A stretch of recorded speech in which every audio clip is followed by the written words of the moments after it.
Hi, I'm Albie. Are we friends now? Silence. I mean, Treksploration. Hello, and welcome back to Treksploration. I'm Albie. I'm Chris. I'm John.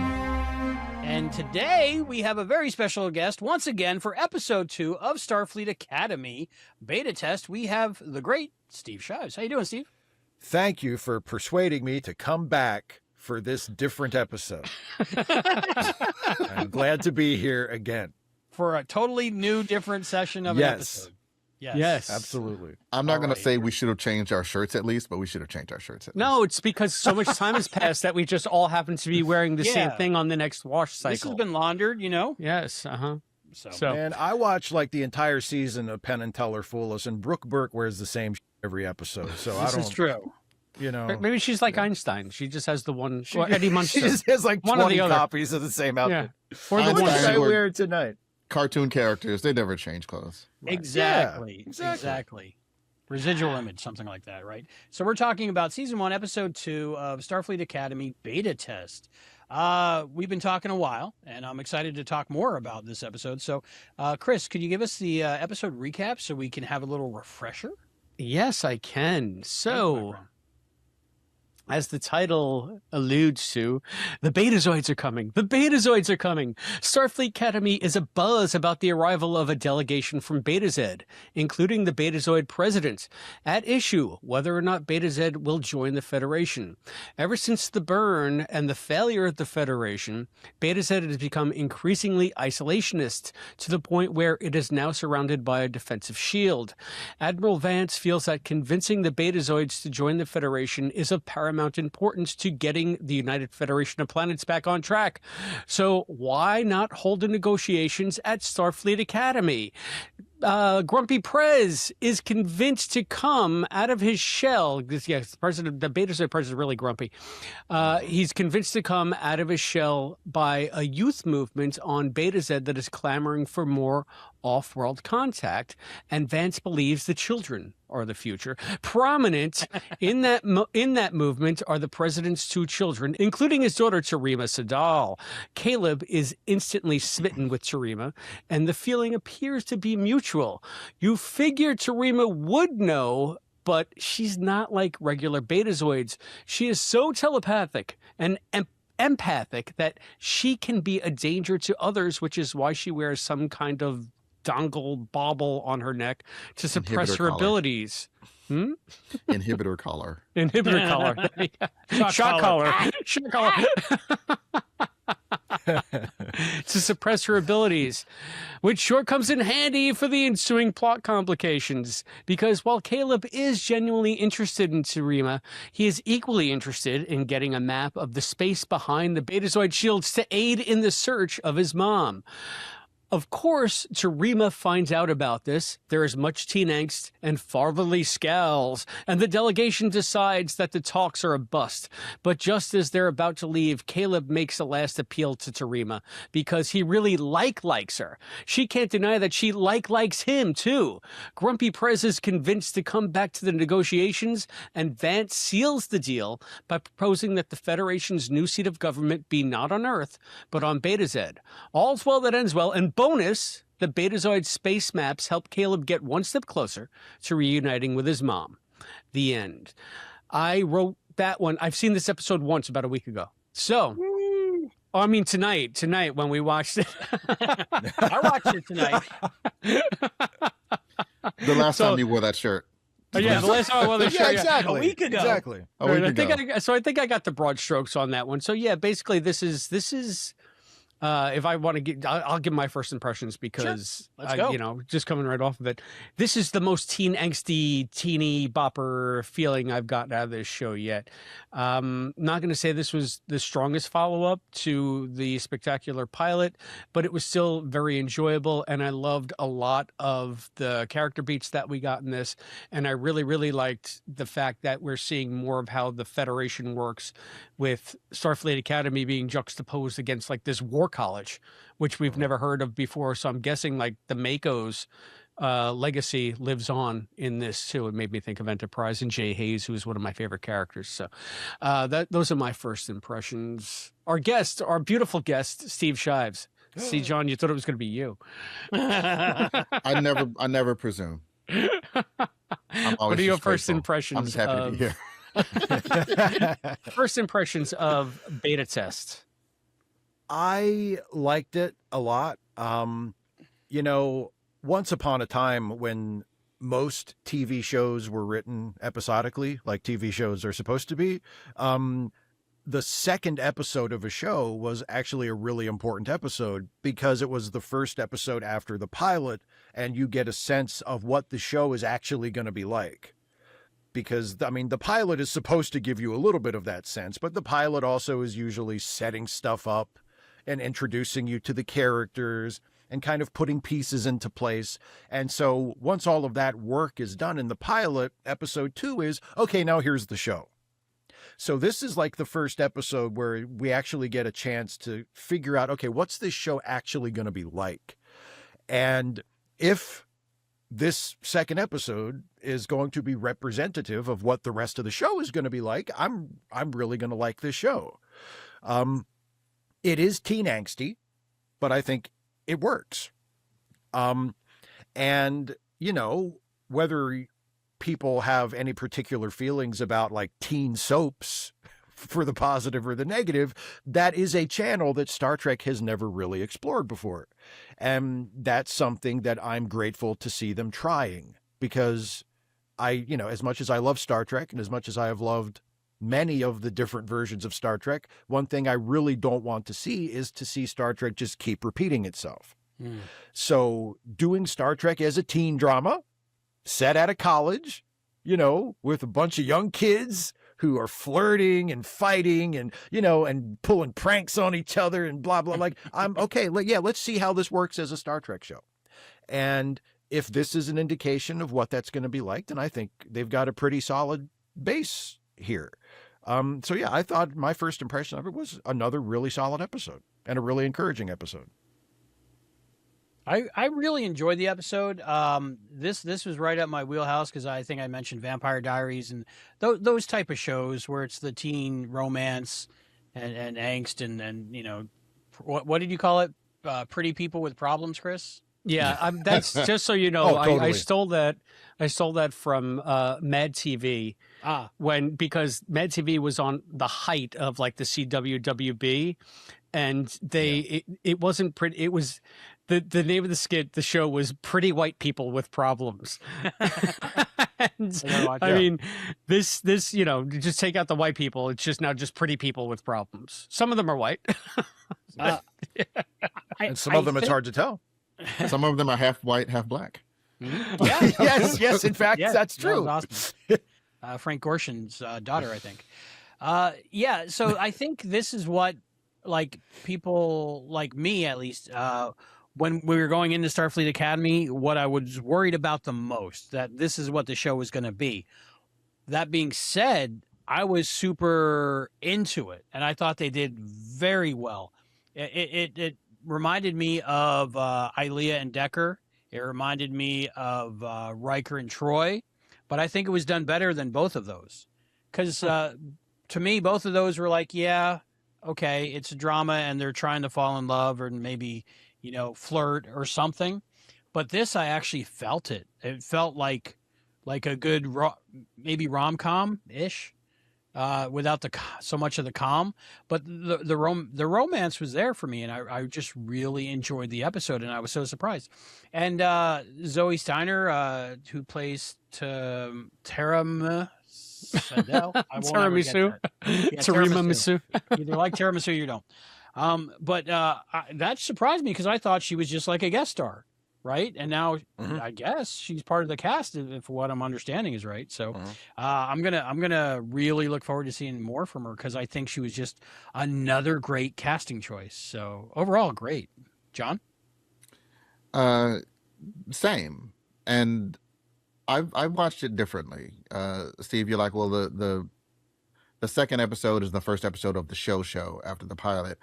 I was viewing viewing episode 1 and episode 2 as the pilot.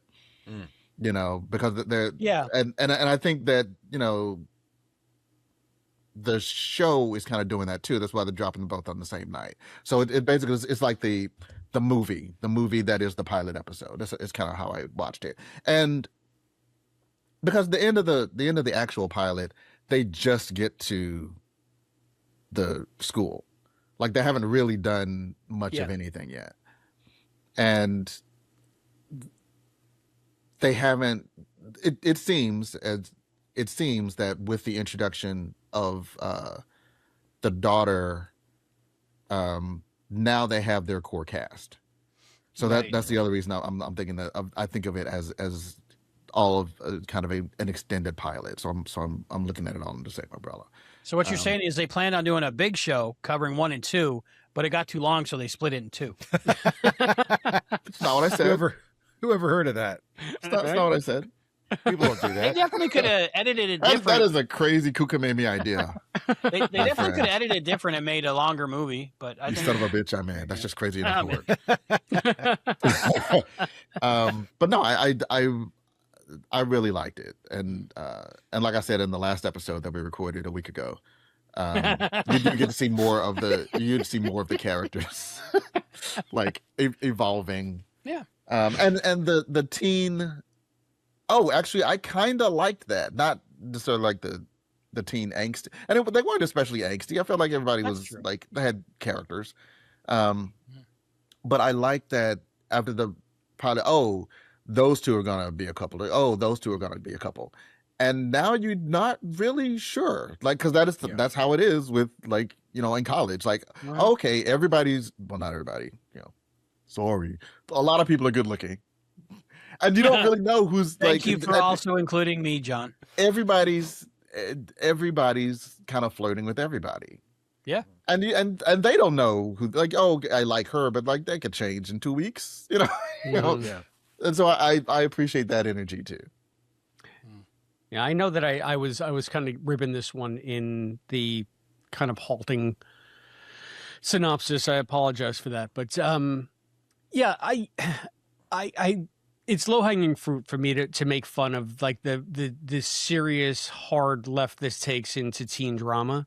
But for all that, what you guys are saying is the absolute truth. It wasn't trite. It was still engaging. It was still fun. It was still, you know, genuinely heartfelt in places. I believed that Tarima and Caleb were actually getting to like each other, getting to know each other. Even though Caleb seemed to have an ulterior motive, there were some lovely little scenes in the show between them. The fact that you could get through it without rolling your eyes saying, okay, when is this going to be over? As you would if this were like an episode of The Flash when they're having a heart-to-heart or something. This is that done right.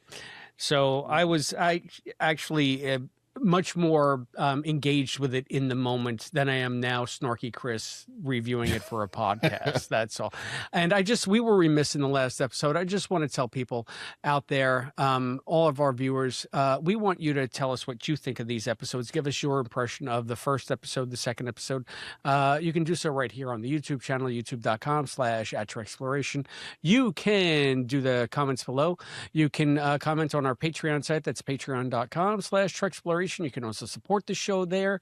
You can also get us on Blue Sky at Treksploration.bluesky.social.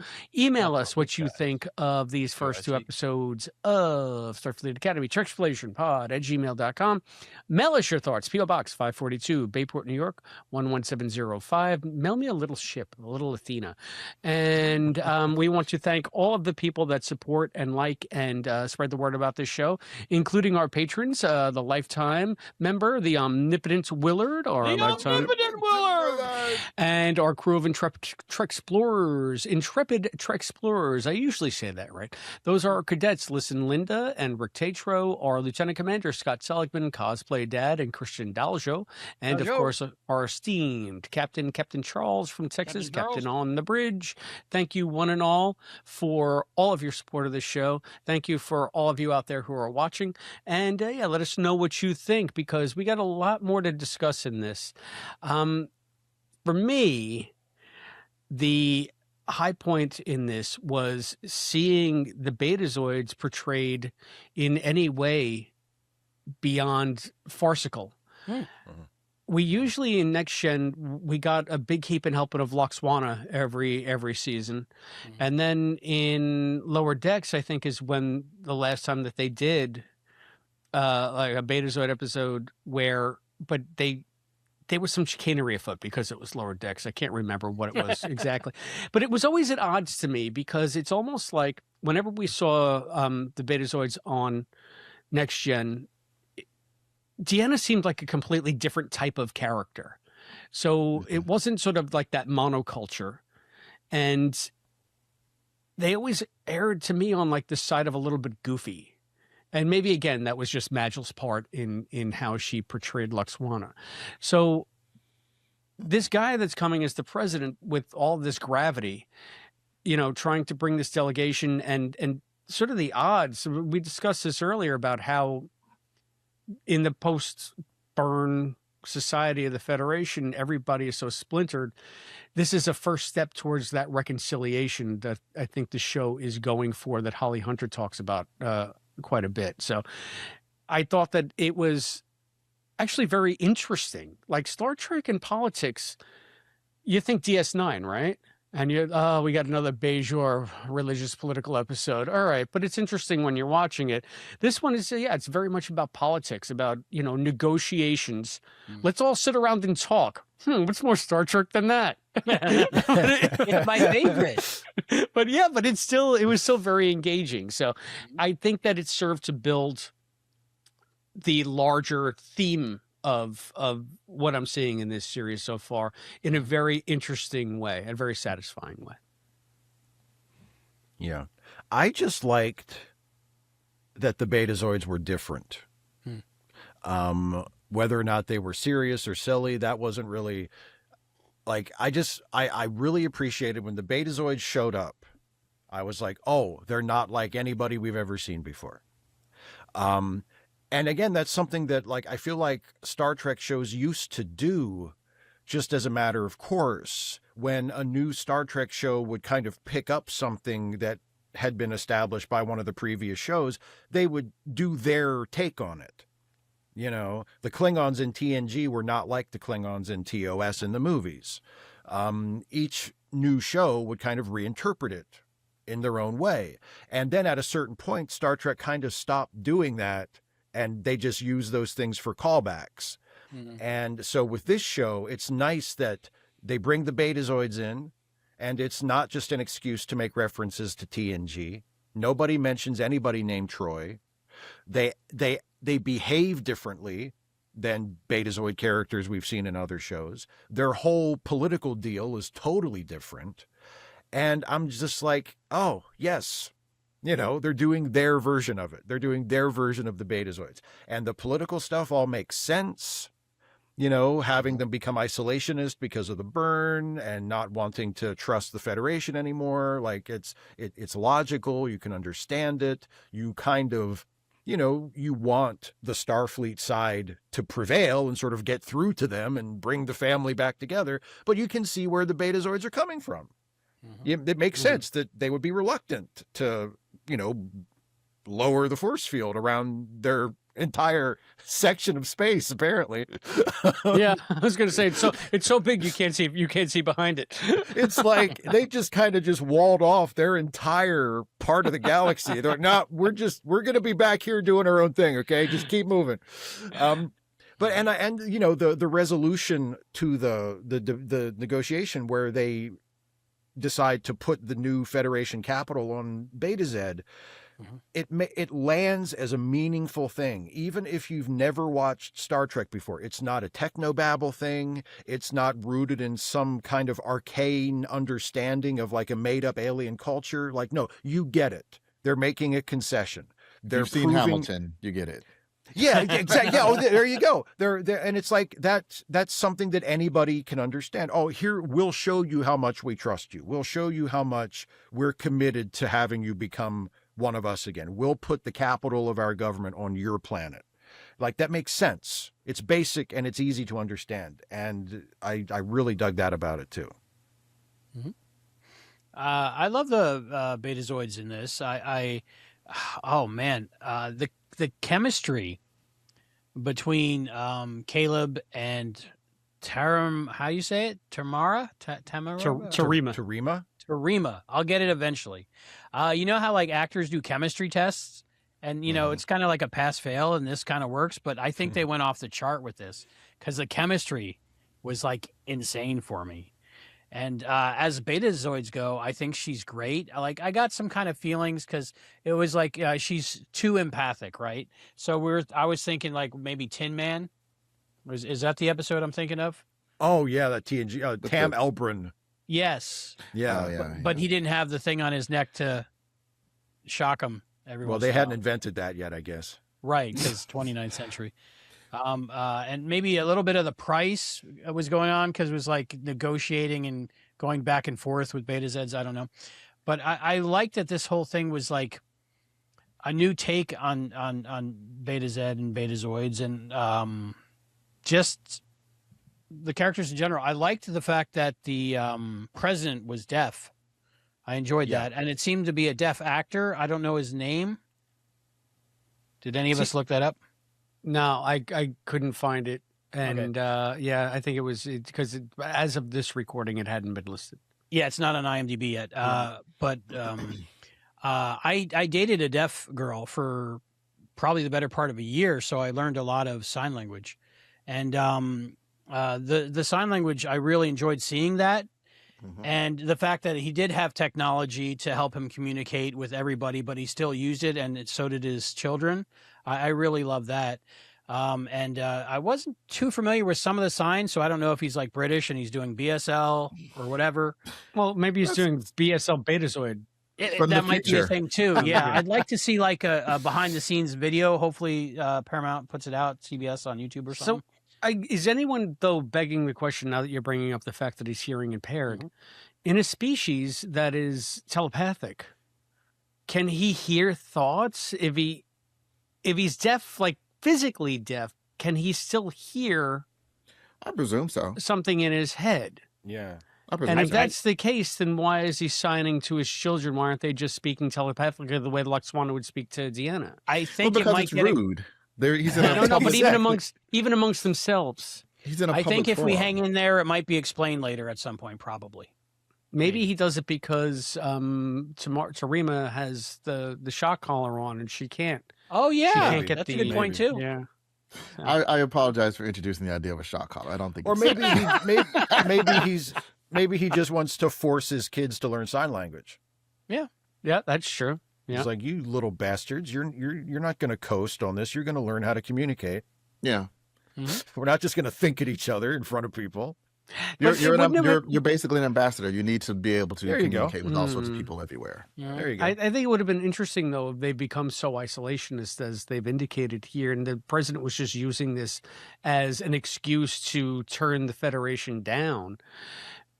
You'd think that maybe they would come and maybe those taboos would no longer be taboo. Maybe they would just be thinking at each other all the time because they're behind their wall. They don't have to worry about it anymore. Well, but it's not just him. Maybe that might have been the case, but like he wasn't going to come at all. But basically the kids, the next generation, no pun intended, was like, no, we don't want this.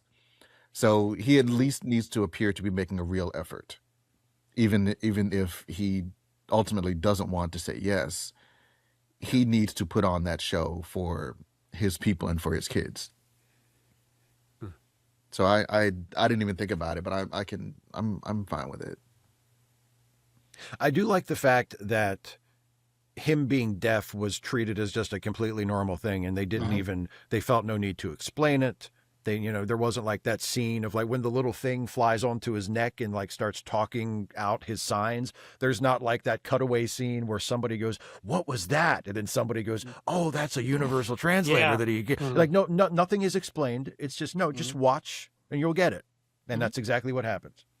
I did like that. And it was a little bit showy telly because it was floating there for a while, and then before he talked, it went on there. It like where normally attaches it'd probably to him. just be on there before the scene started, but then we wouldn't know what was making the sound. So but I But it was appreciate late. that, It was running late. It had to go to the bathroom. And then, you know, it realized, oh, is he doing that speech now? I better get out there. You know what? because it's sentient again, and it has rights.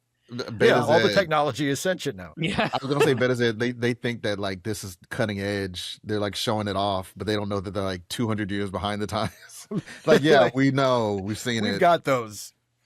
yeah. My kid plays with those. That's not a thing. It's not. Yeah, It's not impressive. My kids are building those in kindergarten now. Yeah, you're way you fell behind when you went behind that wall. I'll just let you all know.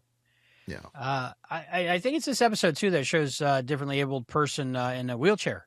Also, Yes, in the audience, there's that shot of yeah. So, and it's interesting. It evokes, being the 99th century, aren't they able to cure everything? Pretty much, But if you think of it as a disability, That's and true. not just a difference. because and it's representation. I mean, I said the same thing when certain people complained a little too loudly about the character in a wheelchair in Discovery that one time, and they were like, "It's the future. Why would people be in wheelchairs?" And my answer was because people use wheelchairs in real life. Yeah. And the show is made for people in real life to watch it. Like And that's the answer. I would you also say, we had wheelchairs 100 years ago, and we have the technology so that we don't necessarily need wheelchairs, but we still have wheelchairs. Yeah. Just because the technology exists doesn't mean that everybody has it. For some people, it's the best option, and why wouldn't that continue to be the case in the future? Yeah. Right. And it could be one of those things like, what was it, Melora, where she couldn't get around because of the gravity or something. So I was going through all the things, or maybe it's a choice. Cause like I said, I dated a deaf woman. So a lot of the community, given the choice of hearing or not, they wouldn't. Mm-hmm. So, they don't get a lot of them don't get the cochlear ear. Yeah. Because they're like, no, I'm not broken. Good. I don't need to see ultraviolet light. I don't need to hear, I'm not missing anything. So I did enjoy that. And it just made me think a little bit. Yeah. I liked. I also liked how the Betazoids were represented. That again, because it is this future post-war society, you can kind of rewrite everybody, and it's justified. Mm-hmm. They're not; these aren't the ones that you remember, and it's fine. This is very tangential.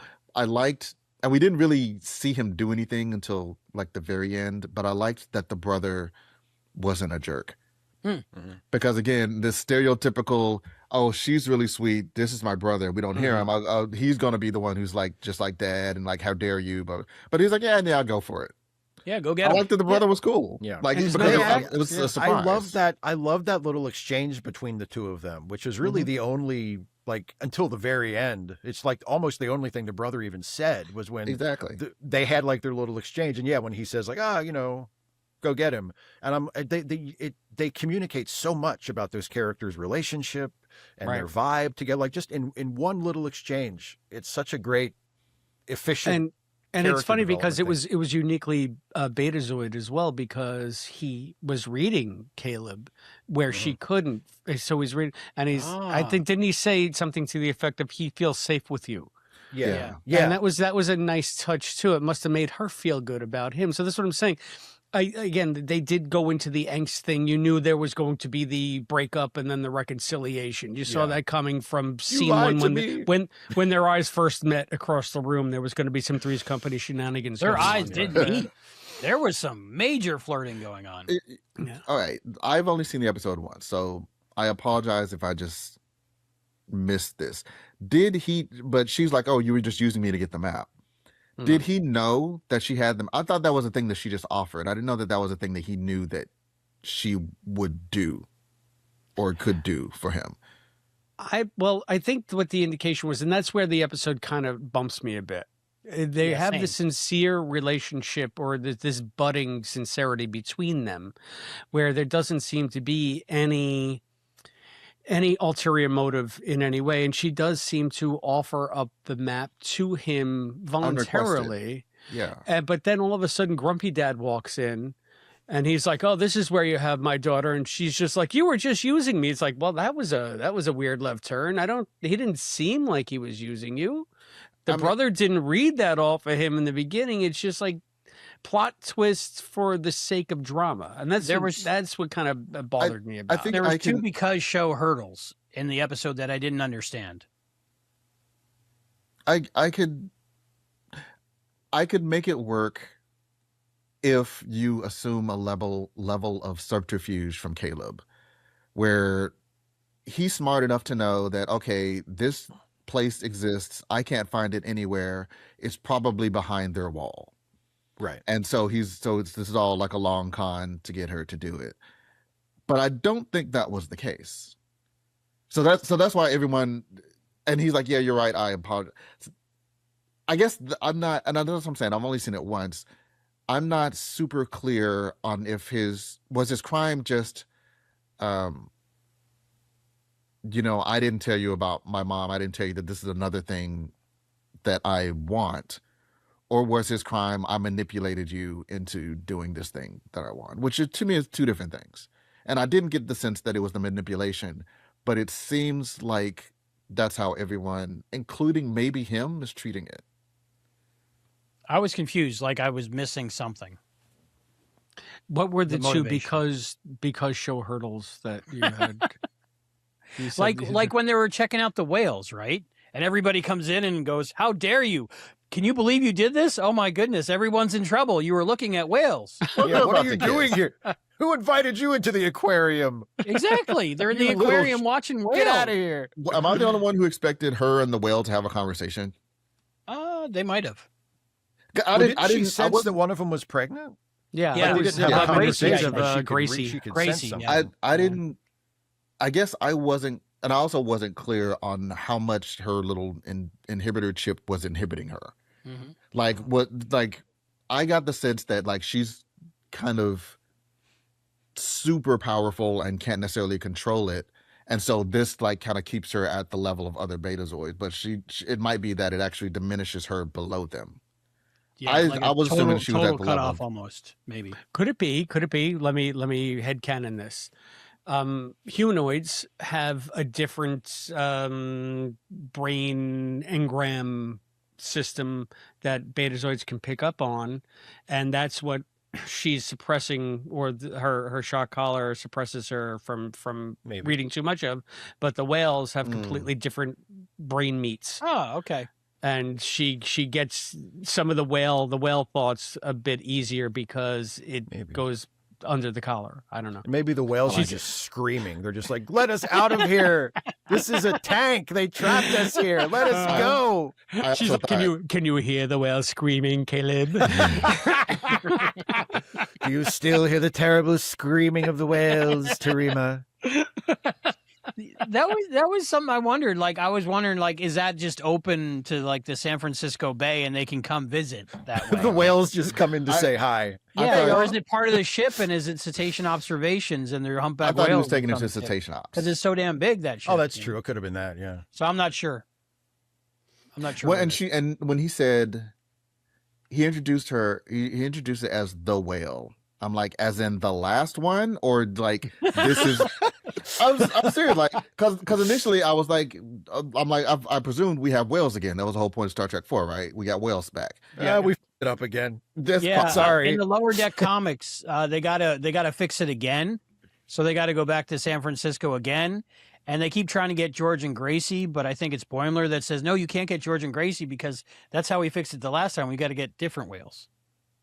So I'm assuming that was my misinterpretation when he said the whale, as this is the American eagle. It's not the only one. Right. This is an example of. Ah, okay. But when I first heard it, well, she's pregnant, so she can't be the only one. Well, unless it's parthogenesis. It's the future.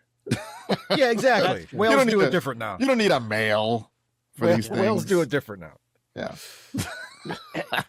The other because show hurdle. My documentary. Whales do it different. Whales do it different. It's the future. Whales do it different now. Yeah, 99th century. The other because hurdle, even though I didn't understand the motivation of why they got upset with each other, the acting in that scene, I totally bought and believed. And when she said, okay, and just walked away, I was like, I've had that happen to me. That was really real. good. Yeah, that was so good. Yeah, good. Like, okay. Yeah. And she walked away. It was good. I got to talk about the fashion. The Betazoids, all those white outfits were tight. They were gorgeous. The costuming is amazing. And of course, Terima, did I get it this time? You got it. Okay. That red dress. Oh my goodness. I knew you were going to be there should be like fixated Emmys on that. going out for And costume. she knew it. She knew it. She was flaunting Oh it. yeah, and she was like, "Look at me." She's like, yeah. Yeah. Yeah. We got it. But man, the fashion on point. Which is something that Star Trek hasn't always been super good at. That is something that I will give, regardless of the individual like quality of like the shows as drama, which has been uneven.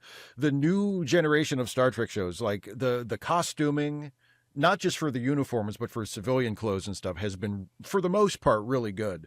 Like we haven't really got any, they all just wear jumpsuits kind of thing, The Jake Sisko Blue Beetle cosplay outfit. Oh, poor Jake. For like the first 3 or 4 years, they dressed him in the please just let him wear a shirt and a pair of pants, please. No, onesies. We wear onesies on this station, young man.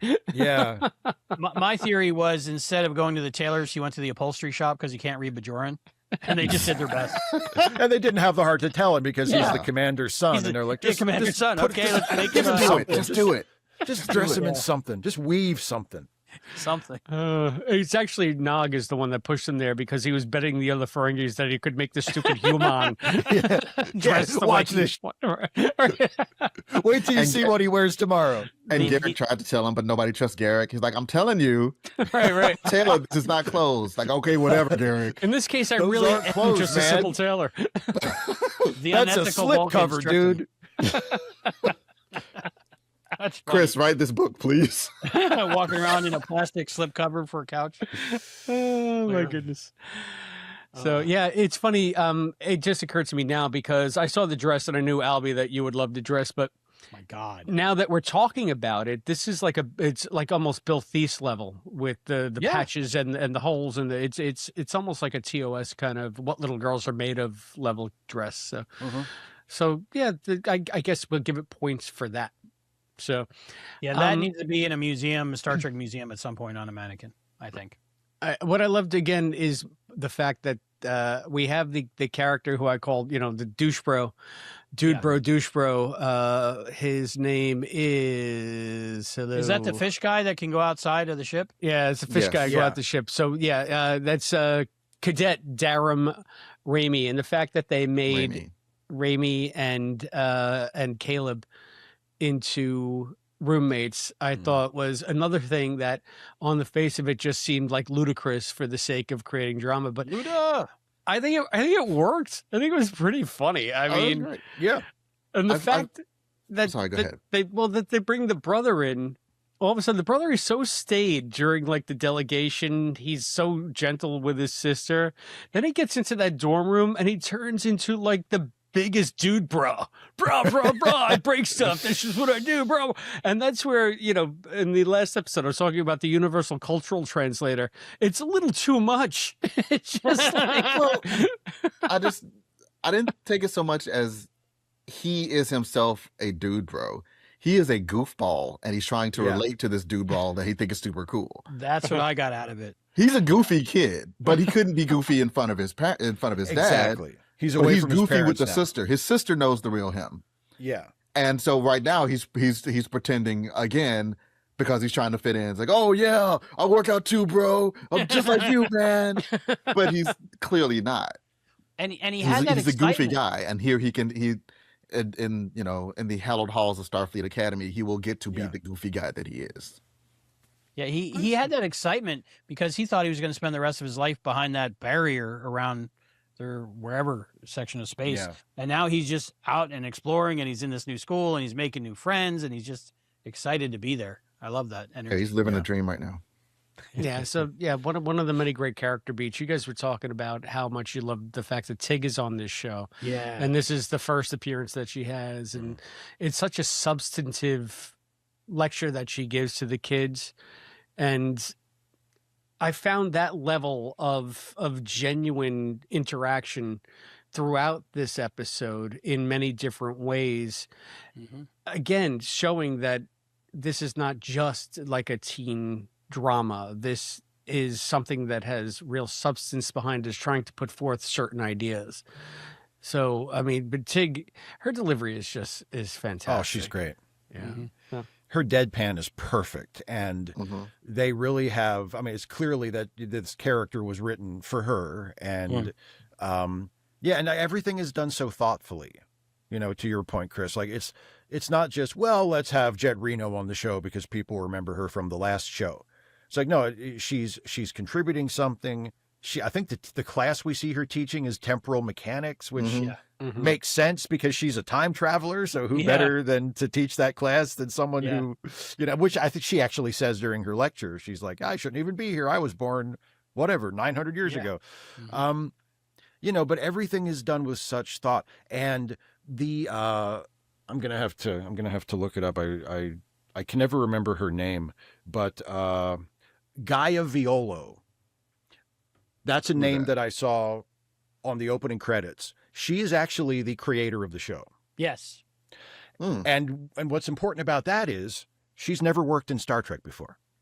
Wow. And that, I think, is part of what makes this show work so well, is that the people make, and I mean, there are familiar names in it too. There are people who are producers and writers on it that worked on Discovery and have worked on Strange New Worlds. Like it's still the same regime, but it's the voice of the show, and the premise of the show was created by someone who is new to the franchise, who has never done a Star Trek show before. So they're coming in with fresh eyes. They're not trapped in the box of, you know, what do Star Trek fans want? Or what is a Star Trek show, and you know what you know points do I have to hit so that it qualifies as the right thing? Like it feels like it's taking a lot of familiar pieces but doing such fresh and interesting things with them. And I think a lot of it is because it's, you know, it's a new voice. It's someone who I don't know what the story is. I don't know how, you know, Gaia Viola was brought in. I don't know if they, you know, if she just pitched the show and they said, sure, let's do it. Or if they knew they wanted to do a Starfleet Academy show and they picked a writer that they thought would be good at it. I have no idea, but I'm really glad that the show that, I mean, I'm definitely not as anti Alex Kurtzman as a lot of Trekkies are. I think he's on the balance. He's done a perfectly fine job as the head of the captain of the ship, but it's nice that it's not another show, you know, co-created by Alex Kurtzman and Akiva Goldsman, that it's a new voice. It's a new set of eyes. I think that really, really makes a difference. Yeah. It's funny because, Albie, you said one of the things that you were convinced about when a lot of this iteration, this era of Trek, is that it seems like there are people in the room purposely who don't know anything about Star Trek, to the detriment to the shows. Steve, it's an interesting point where you think like this fresh take also is something that makes this show better. Where it could, like, again, I talked about early in the first episode where there's so much going on, it all should have gone horribly wrong, but it didn't. Like, I feel like the show is just somehow blessed. Like, everything is just coming together here. So, well, I mean, John, sorry, I kind of interrupted you. I'm sorry. No, I was, and like in so many things, it's all about like moderation, right? It's all about the balance of it. Because one of my favorite things about this episode, well, there's a couple I liked a lot about this episode. And the more I think about it, the more because I had a rating in mind. The more I think, actually, you know what? I should raise that higher because I actually really enjoyed it.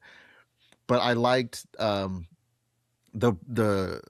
premiere was mostly on the ship, and it had, you know, it was dark with the red lighting and the swirly cameras and the cameras and the thing, and it was all that again. And I was like, okay, I guess this is just what it is now. And then when this episode didn't do that, this episode is well lit.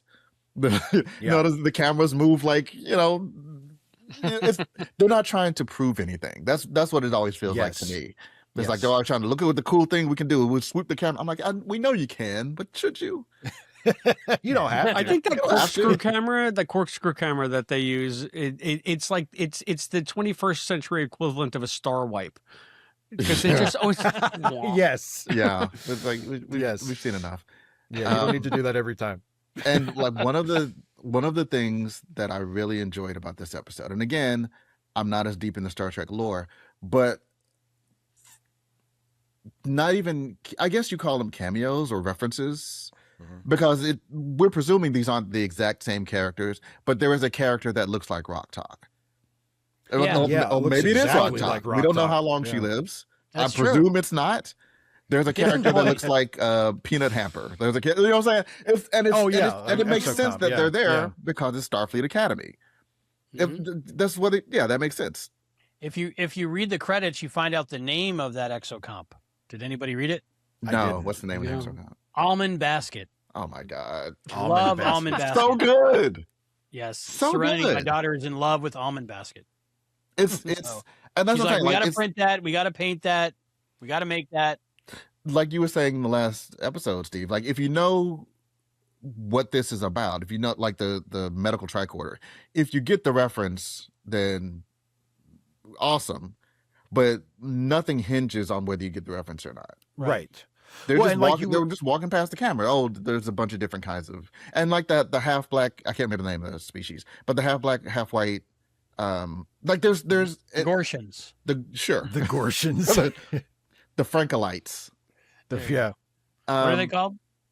No, I was kidding. I don't think they ever. Well, the name of the planet was Charons. So are they Charonians? I'm not sure if they ever gave them a species name. But like, just I liked that being so far in the future lets you reset things, and all of the species. It feels kind of racist to call them species hybrids. But all of the, like, you know, like the first officer is perfect. It's perfect. She's half Klingon, half Jem'Hadar. And she's funny. It's perfect. Funny. She's so great. And she's funny by being half Klingon, half Jem'Hadar. Like that's it entirely fits her. And she's played by a stand-up comedian. So I'm sure that helps. Oh, there you go. I didn't know. Yeah, her name is Gina Yashere. Yeah, she's great. Just like Tig is a stand-up comedian, and they're great. Again, great casting. The whole show is a lot funnier than I expected it to be, which is such a wonderful surprise, and willing to be goofy.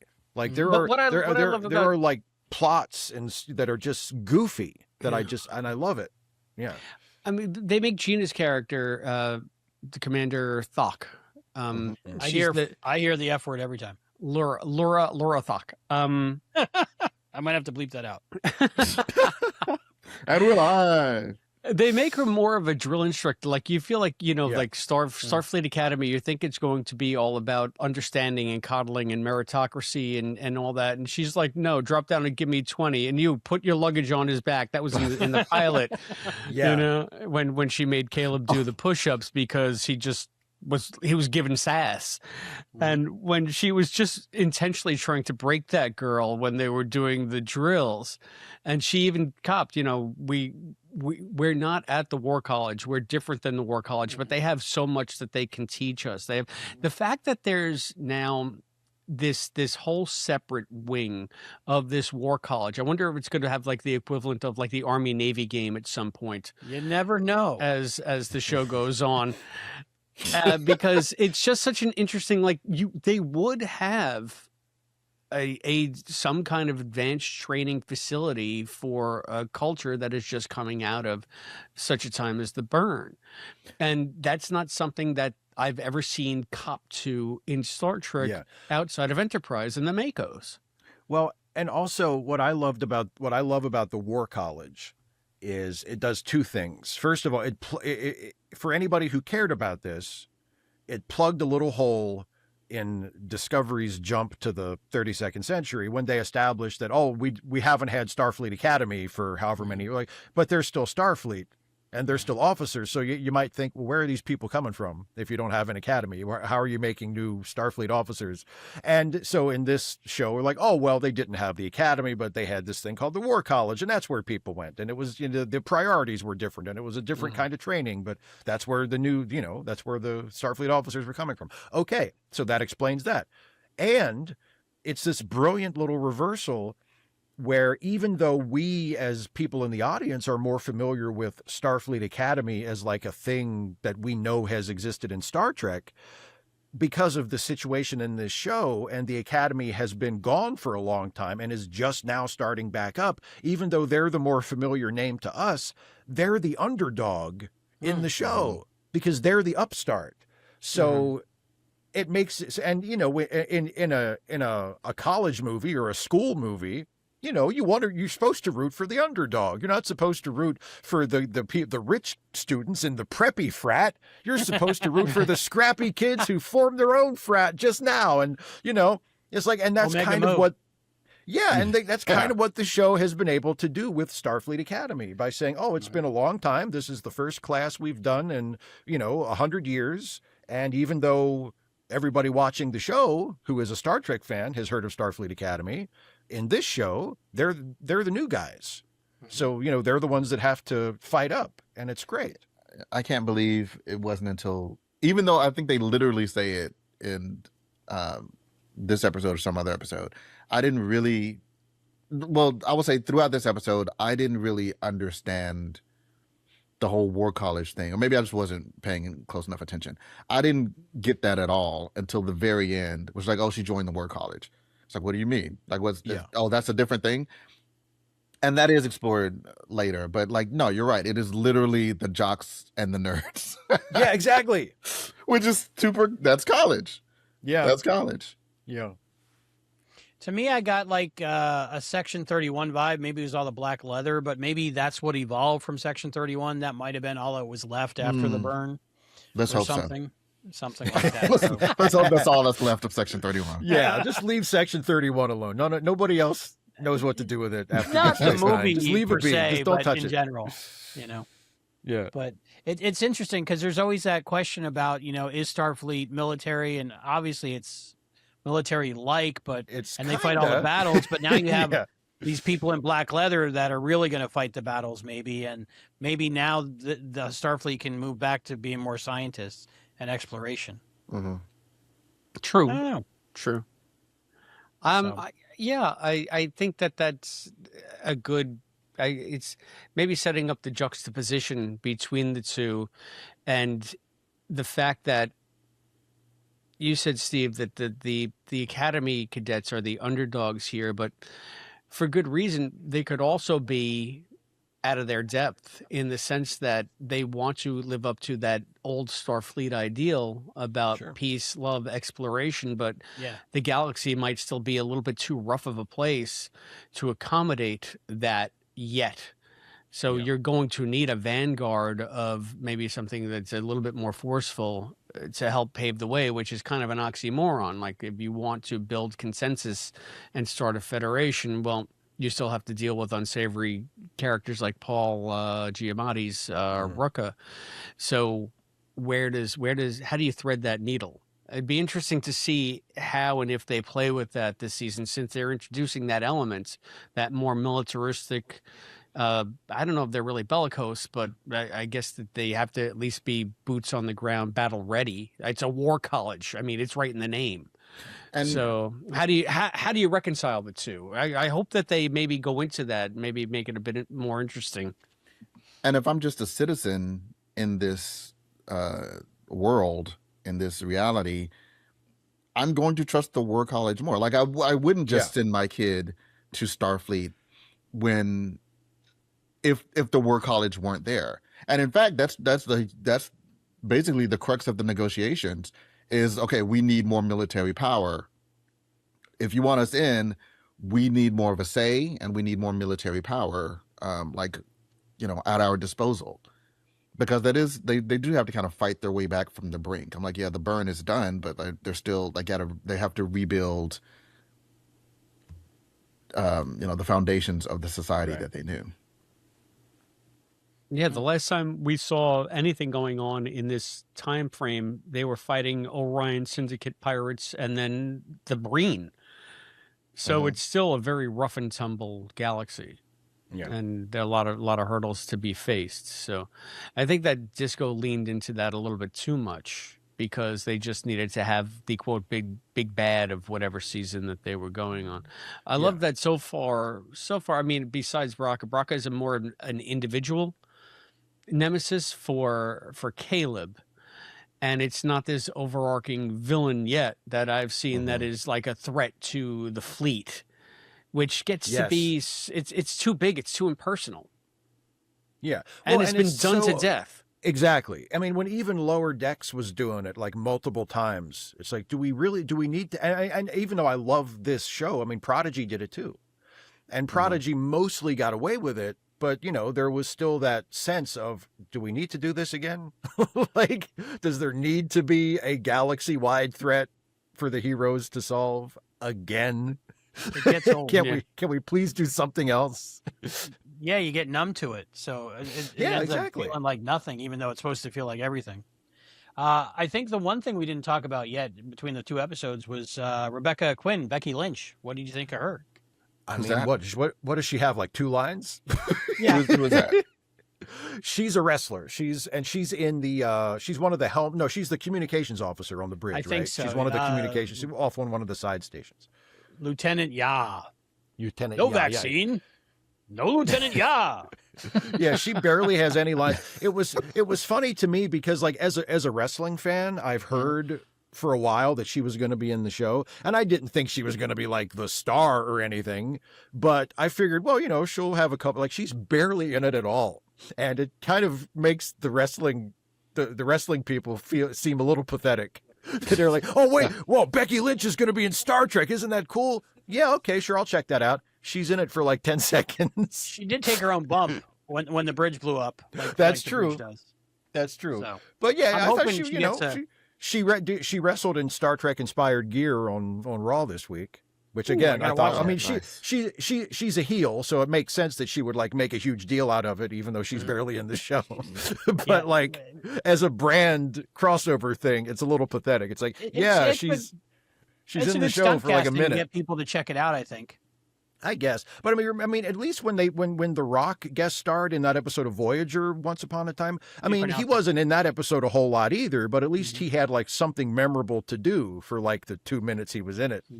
With Becky Lynch, it's like, oh look, who's that? Is that Becky? Oh, I think she's her. on the crew, right? She could show back up at any time. I'm sure they might give her something else to do in the future. I mean, we've only seen a couple episodes. She might have something else to do later on. Pretty good at something. I know Luce Braca waved at her and introduced himself. Yeah. So I was like, I don't know. Okay, that's what that was. So maybe that's something, I don't know. There you go. Yeah, that was her. Yeah. But maybe they used to date. Maybe there's a history there. Maybe I feel like she's a double agent, but probably she's. Oh, you think she's only going to turn heel? I was going to say, Steve, you called her a heel, so you only think that she's shady because of her wrestling persona. Oh, right. You think the kayfabe is going to go into the 32nd century, is what you're telling me. I do. I think she's going to pull out a foreign object and she's going to betray the captain. She's gonna replicate a folding chair. Exactly. No, she's gonna pick up her chair from her station on the bridge, and it's gonna fold like a folding chair inexplicably, and she's just gonna crack her on the back with it. All of a sudden, a cage materializes around. A cage material out of nowhere. Why do we have this? What is this? It's programmable matter, bitch. Bam! Nice. You know, that could become her thing, like Worf always trying to shoot the view screen. She could just always have the folding chair at the ready. Mr. Worf, do you intend to fire a hole in the view screen? But I'm hoping she gets more to do. But, so. I was surprised by how much they gave her, quite frankly. So, I mean, of course, she's kind of a nothing character. I mean, they establish like the names and the basic jobs of the bridge crew, but the show is obviously not about the bridge crew, so they'll just kind of pop up, I guess, when needed, and it's mostly about the kids. And that's true. If she wasn't Becky Lynch, I don't think we would have noticed the character at all. No. So I wouldn't have because I wouldn't have because the only reason I know Albie is because you going on and on about her. So you put her on the thumbnail and you get views, you know. Yeah. So and it also again, this show is a wonderful concept. It's a school, but it's also a ship. So presumably, when it's doing a ship thing, if hey, let's go on a field trip, and we just like they don't have to get on the bus, they just change the building, and let's go explore this nebula or whatever. Presumably, when they're in ship mode, she might be, she's on the bridge again, and they got more to do. But when they're in school mode, less so. You know, you just reminded me. We mentioned earlier about you know, just the general concept of, oh, it's and how well they use that idea of, well, it's a ship, but then it lands in San Francisco and it's the school. On a practical level, that's just brilliant too. Like, I remember when I was watching it, I thought, oh, they can just use the same sets. Like, it's all the same. They've built in a reason to be cheap and just oh yeah, we're taking the ship into space. We don't, of course, it's all gonna look exactly the same. It's still your same dorm room, but we're in because space it's now. the same thing.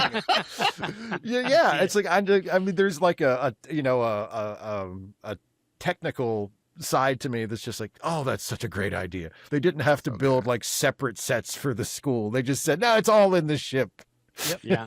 And they just made them bigger and better. And to your point about the costumes, someone was talking about the costumes, like, they are well done, but it's not like, you know, I felt like they got super elaborate on Discovery and Strange New Worlds, and like, you know, the 8-inch or 2-foot collars and everything sparkly, and if you zoom in 1,000 times, you'll see that every sequin is a Starfleet insignia. Oh god, they go nuts for that stuff. It was like, you don't need all that, and like, you don't need to have little Starfleet symbols on the shirts like 1,000 times. Guys, wait, you missed it then, because if you see the uniforms that they wear on the side, they have like a relief cutout from the armpit that bells out to Starfleet Delta. I did if see you that. see in Captain Holly Hunter's quarters, when they sit in whatever her office is, behind Caleb is just like, it looks like pressed aluminum or stamped aluminum, all rows and rows of Starfleet Deltas. And it's still as over-textured and over-designed as any new Trek has ever been. I am not dissing the Starfleet Delta. I'm just saying, like, in terms of the costuming, you're like, we can keep production values low because they could use the same set. They're in school uniforms. You know what I'm saying? Yes. Everybody's in school uniforms. So yeah, like when delegates visit or whatever. But for the most part, you know, it's all pretty standard, or they're in their underwear, they're in their like their workout clothes or whatever. Like, it's not a super elaborate you know. They're going to have to blur out the Under Armour logos on the stuff.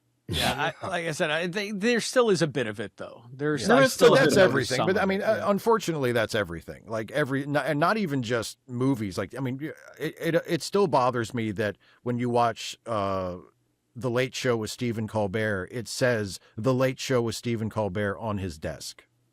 Like, are we going to forget what show we're watching? Like, it's like it seems that everything is over branded. You know, everything is over-branded. You know why? Because people watch stuff in 30-second chunks. I was going to say, that's for the YouTubers. So you need that immediate hit of recognition. It's a little much when, like, you know, like John said, like, you zoom in on the costume, like you zoom in on Superman's costume, and there's like 1,000 little S's, and it's like, what are they doing? What are you doing? What are you doing? Speaking of Stephen Colbert, I did not know that he was the voice. That's of right. The computer. He's the computer voice. Yeah, nice. and he gets some funny lines too. I think they call him the digital dean. Yes, that sounds right. Something like that. Yeah. It's a great comic beat between scenes. He's like a cross between Majel Barrett and like the dean from Community, where he just these random announcements. Yeah, or like the announcements on MASH. That's what I thought of too. Yeah. All the speaker gags on MASH. Yeah. That's similar to that, yeah. But then when it's time to be serious in a crisis, he's serious. So I like that. It's nice. And I knew he was going to be on the show, but the first time I watched the episode, it was halfway through until I realized that's who he was. So yeah, I didn't realize until I saw the credits. I was like, oh yeah, that is who that was. Okay, cool. Well, we've kept this man, Steve Shives, a couple days now, 2 weeks in a row. So I think we should start wrapping up. Do we have crushes and favorite parts of the episode? Steve, who was your episode crush? Who was my episode crush? I mean, I'm probably not the only one who's going to say it, but it's got to be Zoe Steiner as Terima. She was she was terrific. And yeah, I thought she gave a great performance, and I really liked her character, and I really liked her chemistry with Caleb especially. So yeah, I'll go with Zoe Steiner is my crush. Right. Yeah. John, did you have a yeah. episode crush? Sorry. No, you're saying, Steve? No, go ahead. No, you could have kept talking because I don't really know. Like, I mean, I do. Like, here's the thing. Like, I'm going to, I don't know what the rules are, but I'm going to I loved the chemistry between everybody and everybody. Like, I loved Holly Hunter, but I loved her, sparring with the dad, with the Betazoid dad. I loved the Betazoid dad sparring with what's his name? The Obed, like the Admiral Vance. Admiral Vance, yes. Yeah. Obviously, what seemed to be our romantic leads had great chemistry. Caleb and Holly Hunter was like, will you trust me? No. I mean, yes. I mean, no, kind of. Like, the interaction, the interplay between everybody, I thought was great. So I'm not gonna pick a favorite. Everybody killed it. All right. My crush, Zoe Steiner, Tarima Sadell. I think you know that meme, like find someone that looks at you like this person looks at them. Find someone who looks like at you like Zoe Steiner looks at everybody.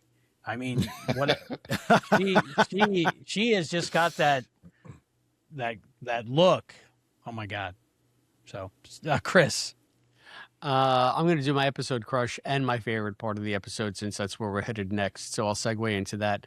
My episode crush in this is Tig, because she just stole the show. And it was fun to see her. It was fun to see her interact with the students and teach them lessons, and not like speak to them on their level respectfully, but also challenge them to think differently. And it was just so refreshing, and so it was such a nice sequence, very well written. And of course, she makes everything come alive. So Tig is my episode crush, but obviously the part of the episode, the most important part of the episode that we haven't talked about yet, which was my favorite part of the episode, was the duet from the Magic Flute. Yeah. That the doctor, the Papageno duet. So the fact that they built an entire duet, aria duet into a scene of Star Trek so seamlessly that it didn't stick out. It wasn't obtrusive. It was just a perfect backdrop to everything that was going on. But the opera itself also had a chance to shine. It wasn't just like Muzak in the background. It wasn't. So there you get the doctor doing his thing again. And I don't know what kind of alien he was singing with, but whoever that woman was, if that was her, because it did sound like Picardo doing the tenor part. I'm he sure gets credited for it. So yeah, whoever the soprano is that they got for that, she was fantastic. It was a very, very, very nice rendition of that aria. So that is by far my favorite part of the episode. What was that from? I figure you would know. Magic Flute. Oh, okay. Mozart. It's Mozart. It said in the credits that the soundtrack will be out.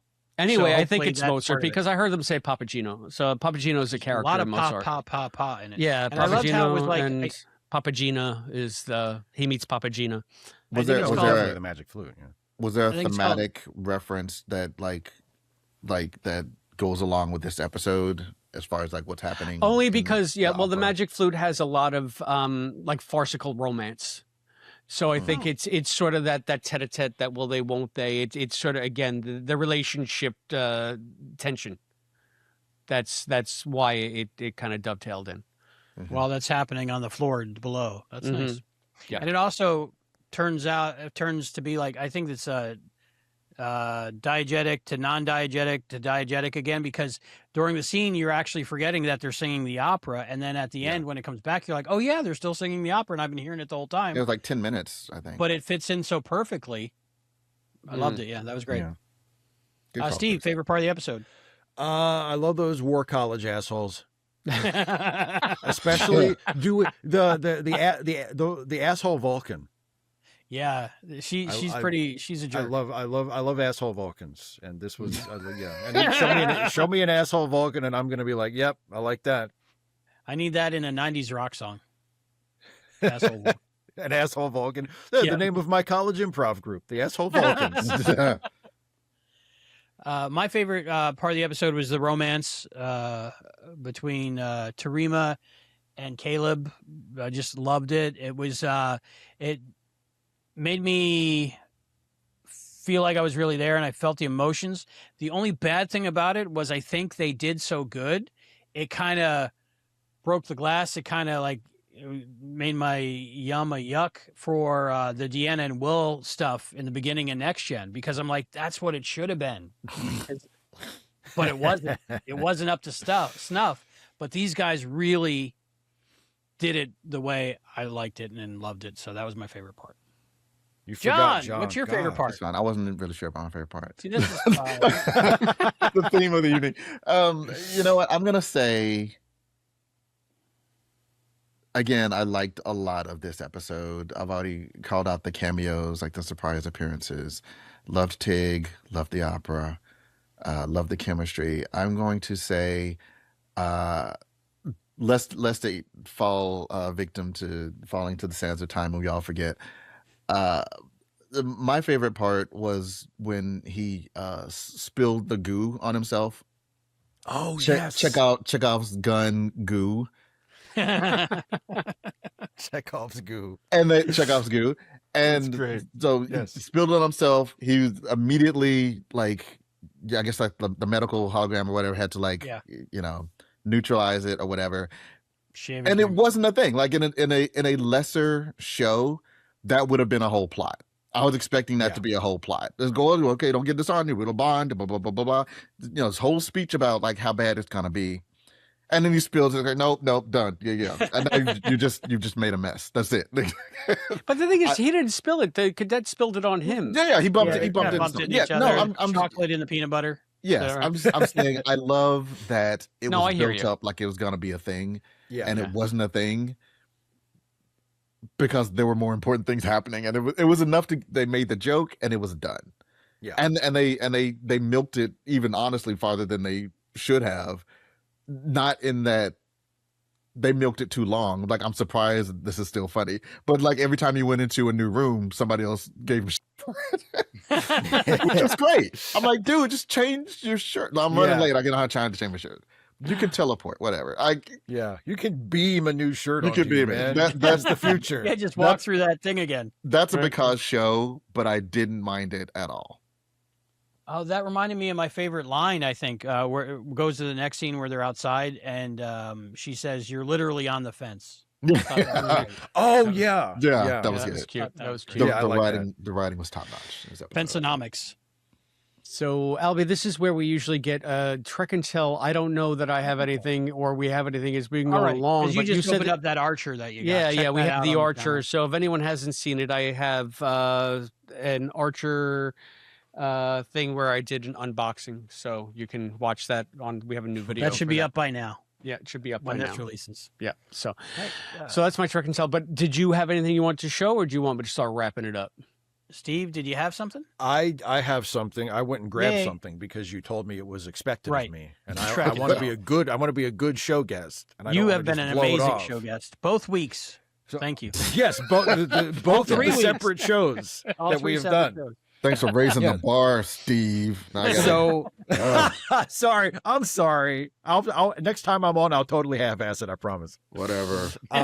No, so like, I actually got this just recently for a video I did, but it's a replica TOS communicator. Sweet. Ooh. And because I did a one of my Starfleet jobs videos on my YouTube channel. I love those. And I wanted the guy that I played to have like an old school communicator. And I thought, well, I'll just go on eBay and get one. And that's what I did. And I was thinking about it earlier when you said, hey, we're going to do a Trek and Tell. And I thought, well, I can just show this thing. And I thought, man, how cynical I have become in my old age.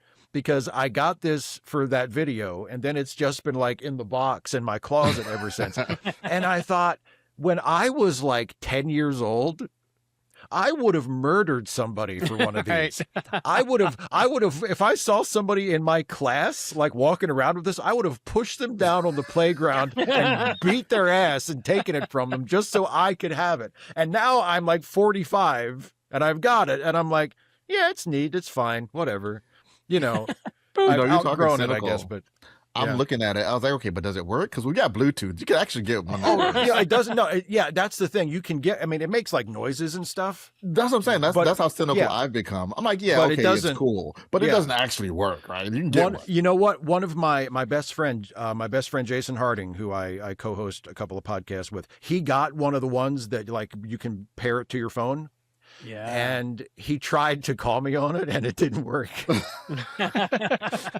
Still cool. He called me and I was like, hello. And I couldn't hear anything. And he hung up and he called back like a minute later. He's like, yeah, I tried to talk to you on my communicator and it didn't work. So whoops. Well, it's not the 23rd century yet. Exactly. That's true. We haven't mastered technology. Cool. Yeah, I remember being 10 years old looking at the technical manual and just imagining having one. So, but you're right. Mine, I don't know where mine is. So, but, and I want like the and it's like, those TNG kind, There's a Playmates one that actually worked. I think came out in the 90s. I used to have one of those. I don't even have the desire to get one. The technology still wasn't there yet. Yeah, like plastic. Okay, John Irons, beautiful John Irons. Final thoughts and ratings out of 5 wacky objects from the episode. We'll go John, Steve, me, and then Chris to bring us home. Okay, I really like this episode. Like I said, I was actually going to give it, I gave the last one a 4.5. I was going to give this one a 4. But the more I talked about it, the more I realized I liked it. And I do still kind of consider it part of the pilot. So I'll maintain, I might even give it a 5. No, because the 4.5. I'll keep it at the 4.5. I'll give it 4.5. And I was hoping nobody would mention this so I could use it. 4.5 reverse high heel shoes. Oh, those are nice. Those like the Betazoid where it's not on the heel, it's like under the sole. Oh yeah, that was super cool. And they didn't make a thing about it, but they showed it many times just so that you know how cool it is.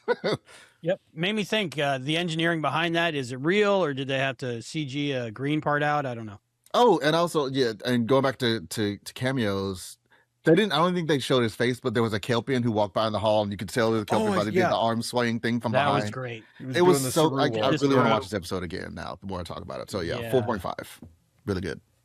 Nice. Steve. I'll go 4 again. I'll give it the same as I gave the pilot. I'll go 4 out of 5. 4 out of 5 jars of space mucus. Nice. Very nice. Final thoughts? I'm another really solid episode. I mean, it's 2 for 2, to this point. I really like things that we've all said already. I love the chemistry between the young characters. I love the way they're integrating the teacher characters into it. So, it feels like a coherent show. It's not just, okay, now let's see what the adults are up to, it's coming along very nicely so far. Yeah. Cool. I love this episode. I really feel like it's part of the pilot. Like I think you said, John, because now we got all the characters, I think, introduced. And I just love the romance of it all because, they're younger than me, obviously, but I was that age once. So I still read books and watch TV shows and picture myself as one of the characters or something. And I think I could pull off a Caleb kind of vibe in my own mind. So I enjoyed the romance. I enjoyed the episodic nature, that it wasn't just continuing the same story still. And I just loved the casting. The cinematography in this episode and the first episode was amazing, like feature quality. It almost made me think of like First Contact-ish, and it's for a TV show. Mm-hmm. And I just loved the lighting, just everything in general. So I'm going to give it 5 out of 5 Verulian fire fruits. Nice. Chris, burn those nerve endings right off your tongue. Yeah, you already did with your Teremadol. I was going to give this one a lower. lower grade, like John. At first, I thought it was a little bit too teeny, a little bit too angsty. But again, in discussing it and remembering some of the funnier beats and some of the better character moments, that helps push it up a bit. And also just the Star Trekkiness of it all, with the coming to terms with differences and finding a way forward with compromise and agreement and all that stuff with getting Beta Z to rejoin the Federation. It was really nice to see a functioning government at work. So, I mean, for that, and then on top of that, something to aspire to, right?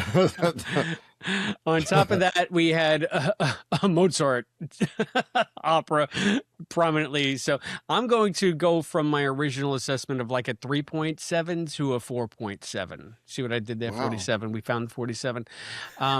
Because it is more than the sum of its parts, and all of its parts are actually pretty good. So I am glad that the show is progressing the way it is. And I hope to see more like this in the future. And we hope to hear what you think out there in YouTube land and anyone listening on our pod feed. The easiest way to give your comments about this episode of Star Trek Starfleet Academy is right here on our YouTube channel. That's youtube.com/@Treksploration.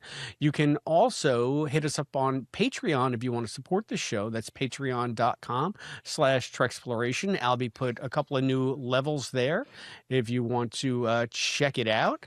You can also get us on Blue Sky, Treksploration.bluesky.social. Send us an email, treksplorationpod@gmail.com. Send us a picture of your little creepy dolls, and we'll put them in the credits. It's an action figure. Come on.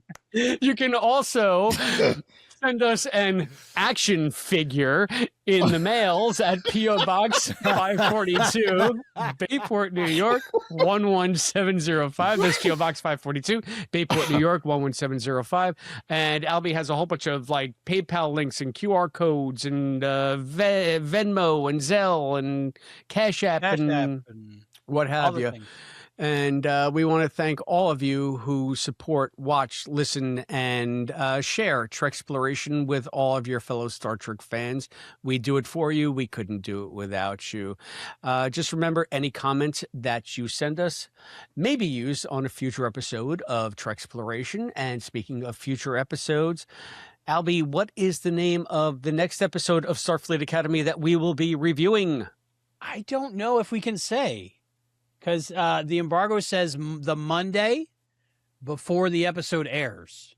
So this would be the Friday before the episode airs. So we're not even allowed to give out, like, they gave out episode names on all of the preview videos. They had to go back and change them once I reminded them what the embargo said. Okay. Yeah, so if you watch it now, the point of like all the Latin names. I'm talking about. Join us next week. Yeah, join us next week when you might hear John say. All right, oh, no. so never mind. Yes. So we'll be okay. It's going to be an episode of Starfleet Academy, and it'll probably be pretty good. I think there's some images of it out there. I don't know what to call it, but I have seen maybe some laser tag pictures on websites like StarTrek.com. So maybe it has to do with laser tag. All right. Well, spoiler. The beautiful John Irons. Thank you for joining us. Thank you for being with us. Published author, most famously of 700 Esoteric Syllables About Your Mama, read by the audio version, Emo Phillips. Please Where don't can people get it? Okay. Good.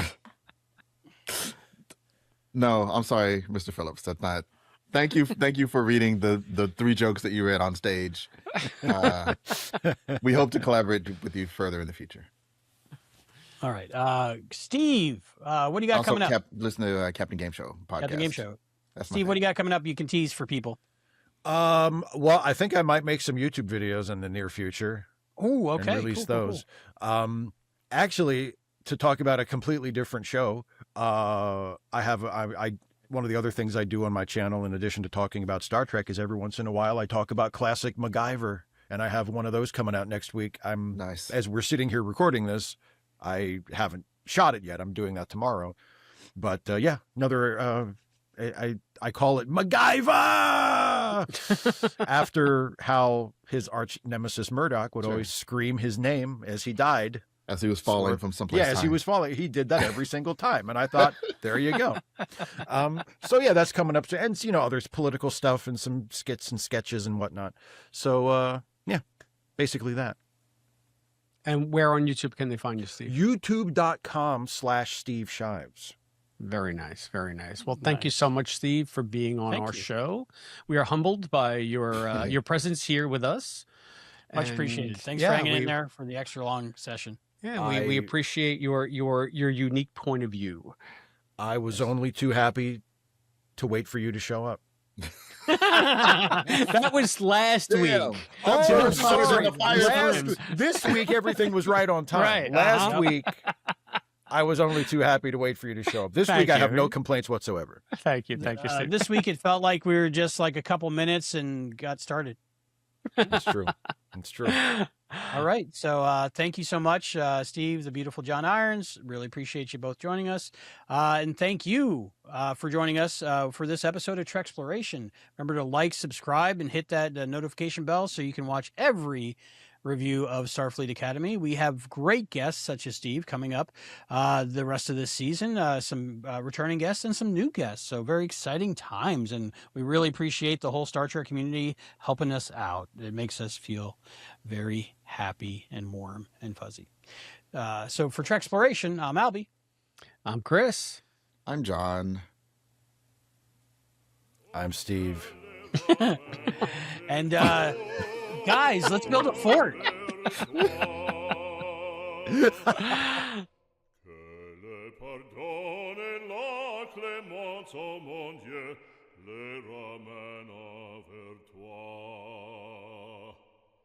Mon Dieu, les ramène au séjour vers toi, au séjour vers toi, les ramène